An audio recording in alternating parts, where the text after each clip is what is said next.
بسم اللہ الرحمن الرحیم۔ میرا نام میجر جنرل ریٹائرڈ عابد لطیف خان، اور میں نے ایک فاؤنڈیشن کا قیام عمل پذیر لایا ہے جس کا نام ہاجرہ حمزہ فاؤنڈیشن، اور اس کا مقصد بنیادی طور پہ تھیلیسیمیا فری پاکستان کے لیے کام کرنا، جس کا مطلب یہ ہے کہ ملک میں ایک ملک گیر مہم چلا کے تھیلیسیمیا بیماری کے خلاف پریونشن کے لیے کام کیا جائے۔ تھیلیسیمیا جیسا کہ ہمیں معلوم ہے کہ یہ ایک موروثی بیماری ہے جو اس کا جینز میں والدین سے بچوں میں منتقل ہوتی ہے، اور جو تھیلیسیمیا میجر کے بچے ہیں وہ اس سے پھر تمام عمر بلڈ کے اوپر ڈپینڈنٹ ہوتے ہیں، اور کافی دیگر کمپلیکیشنز بھی ہیں۔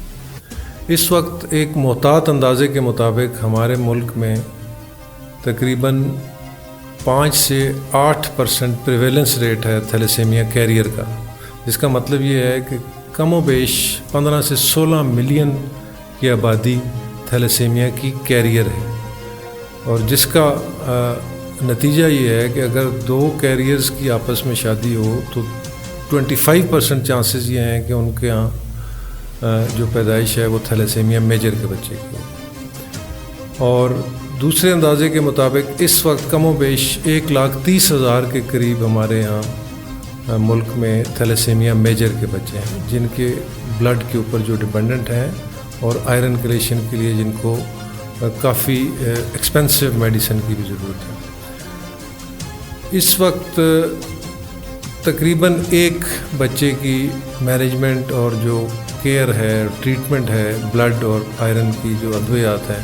اس کی مد میں 30,000 روپیہ پر منتھ ہے، اور جس کا اگر پوری اس تھیلیسیمیا میجر کے جتنے بھی بچے ہیں ان کے لیے سالانہ تقریباً 4.5 سے 5 بلین روپیز ہم خرچ کر رہے ہیں ان کی ٹریٹمنٹ کے لیے۔ تو پریونشن جس طرح کہا جاتا ہے کہ از بیٹر، تو پریونشن کے لیے ہمارے ملک میں کوئی بھی نیشنل لیول کے اوپر امپلیمنٹیشن نہیں ہو رہی، کسی قسم کا کوئی پروگرام نہیں ہے، نہ ہی کسی صوبے میں ہے سوائے پنجاب کے۔ تو ضرورت اس امر کی ہے کہ ہم سب مل کے اس بیماری کی اہمیت کو سمجھیں، جس کا کہ ہمیں یہ ادراک ہونا چاہیے کہ اس کا برڈن ملک کی